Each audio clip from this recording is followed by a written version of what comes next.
dan orang-orang sesat min itu sesat im, orang-orang sesat jamak yang lain kiranya namanya terhapus dari kitab kehidupan, tidak bersama dengan orang-orang yang benar, mereka cepat binasa dan seterusnya.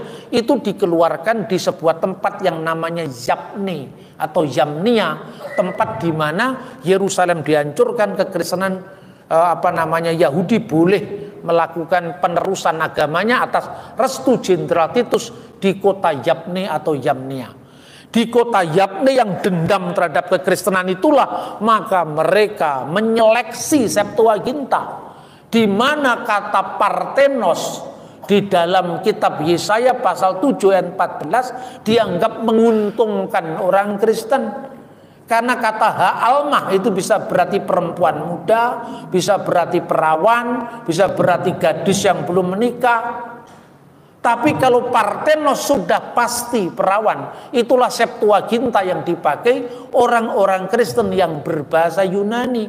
Di mana dalam kitab itu ada Yesus bin Sirak, ada Makabe. Jadi artinya jangan lagi ada tuduhan Kristen Katolik nambah-nambahi Alkitab, terus Katolik Kristen Protestan mengurang-urangi Alkitab, karena tergantung mana kanon yang diikuti. Lembaga Alkitab sejak awal kita berbahagia dan mendukung. Lembaga kita melayani semua gereja. Bagi yang Katolik diterbitkan Alkitab dan Deuterokanonika. Bagi yang Protestan Alkitab saja kanon Ibrani. Tapi timnya dari dua belah pihak, mau tidak mau sekarang banyak orang Protestan yang sering pergi ke Yerusalem. Karena itu mereka selalu bertanya, kenapa ada kaki Dian bercabang 9? Apa bedanya dengan kaki Dian bercabang 7? Jawabannya peristiwa Makabe tadi. Nah, terus yang paling heboh, Yesus lahir pada saat peristiwa Hanukah itu. Lah orang kemudian mengirimkan kepada saya beberapa berita, ya biar aja lah itu perbedaan pendapat. Tapi yang jelas kalau saya katakan ini pertanggungjawaban sumbernya. Ini ditulis tahun 189. Kalau orang membaca literatur itu jangan hanya membaca Google lalu dicari menurut ini Clement dari Alexandria Yesus lahir tidak bulan Desember. Clement itu siapa? Jabatannya apa pada saat itu? Ya toh? Terus patriarknya siapa? Itu ada hubungan. Beda pendapat di antara para teolog, begitu gereja sudah memutuskan, ya pada dokumen bukan pada pendapat orang per orang. Karena tradisi di gereja Protestan, setiap orang bisa bikin sinode, asalkan duitnya cukup. Maka liberalisasi pemikiran itu yang dibawa untuk memahami gereja mula-mula. Ini ditulis tahun 189. Kenapa? Karena patriark yang menginstruksikan ini namanya Demetrius I. Ini terpaksa saya jelaskan. Ya, supaya heboh tentang Natal tidak berlarut-larut. Siapa Demetrius I? Demetrius I itu dulunya orang yang punya suami istri, pasangan suami istri. Suatu saat ketika Tuhan memanggilnya untuk menjadi seorang pemimpin, keduanya ini bukan bercerai, tapi tidak melakukan hubungan suami istri. Karena untuk konsentrasi pada Tuhan, tinggal di biarannya masing-masing. Suatu saat patriark dari gereja Alexandria, penerus ke-11 dari Rasul Markus, namanya adalah Patriark Julius. Patriark Julius itu mendapatkan penglihatan ketika dia sedang sakit, dan nanti akan ada orang yang datang kepadamu membawa seberkas anggur. Nah, dialah yang akan menjadi patriark berikutnya. Tiba-tiba yang datang itu benar, yang namanya Demetrius. Lalu Demetrius itu diteguhkan panggilannya, singkat kata akhirnya dia diangkat sebagai Patriark Alexandria yang ke-12. Nah, setelah dia diangkat jadi Patriark Alexandria, sebelum dia jadi Patriark, dia sudah terlibat dalam perhitungan kalender Paskah.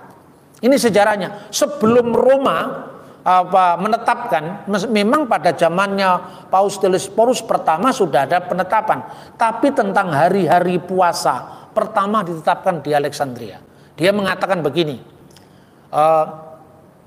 kita harus mulai menegaskan Paskah kita ini bukan lagi Paskah Keluaran, yaitu 14 bulan Nisan, malam 14 bulan Nisan itu Paskah Yahudi, penyembelihan anak domba Paskah. Tapi anak domba Paskah kita adalah Yesus Kristus. Karena itu kita harus merayakan Paskah kita hari Minggu, terlepas itu bulan purnama atau tidak. Itu yang pertama, menegaskan itu adalah Demetrius. Makanya ketika tahun pertama pengangkatan dia jadi patriark, menurut sumber-sumber buku ini yang banyak ditulis ya, itu kemudian dia menetapkan tentang puasa Prapaskah, puasa Pranatal, dan juga hari-hari perayaan gerejawi.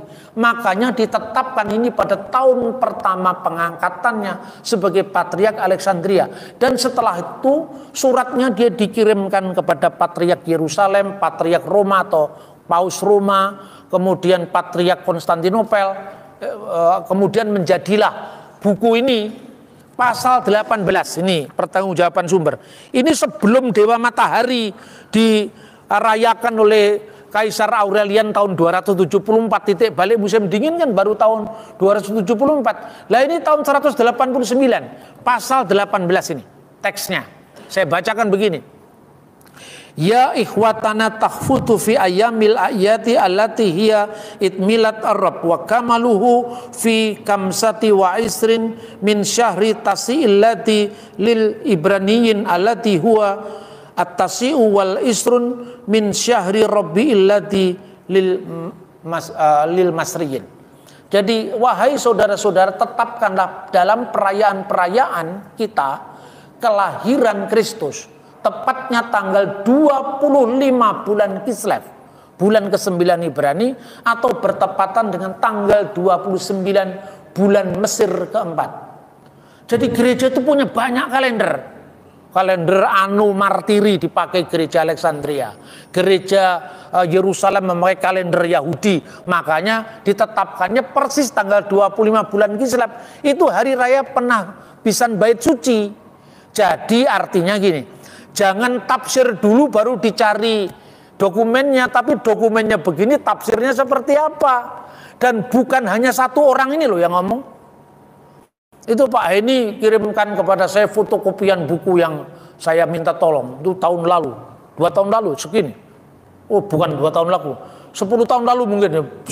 Bahasa Yunani dan bahasa Latin ya. Tentang penetapan kalender gerejawi, termasuk Koptik, termasuk Yunani, termasuk Latin, lengkap di situ. Seorang penerus dari bapak-bapak rasuli namanya Hippolytus. Hippolytus muridnya Irenaeus, Irenaeus muridnya Polikarpus, Polikarpus muridnya Yohanes mengatakan kapan Yesus dilahirkan? Egeneto pro octo kalandon Januarion, 8 hari sebelum Januari. 25 Desember. Itu clear. Yang namanya kronogram Anno 354. Itu tidak ada kata sol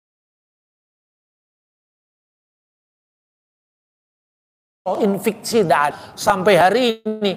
Tapi ingat ya, jangan karena istilahnya itu sebuah asumsi yang mengatakan Natal kalender matahari itu diambil dari perayaan Dewa Matahari Sol Invictus. Kan gitu kan? Lah pertanyaannya, asumsi itu dasarnya mana? Tunjukkan dulu dokumennya. Faktanya tidak sepotong pun dokumen yang mengatakan bahwa Dewa Matahari lahir tanggal 25 Desember. Tidak ada satupun dokumen. Bahkan dalam dokumen yang diklaim sebagai berasal dari kalender Roma, itu juga tidak mengungkapkan sama sekali data itu, ya. Dengan demikian jelas sekali bahwa apa yang saya sampaikan ini saya cuma ingin mengatakan hormat kepada para leluhur itu penting. Kalau orang Yahudi kan leluhur iman, leluhur fisik, Abraham, Ishak, Yakub, dan kamu keturunan dari siapa?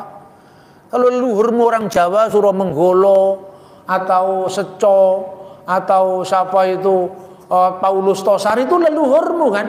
Tidak ada hubungannya dengan Sema Israel itu. Dia menerima pun dari orang bule kan. Jadi kita tidak punya kesinambungan langsung dengan orang Yahudi. Karena kalau orang Yahudi melacak dari sumber, dari fisik ya, biologis, kita sumbernya dari sumber iman.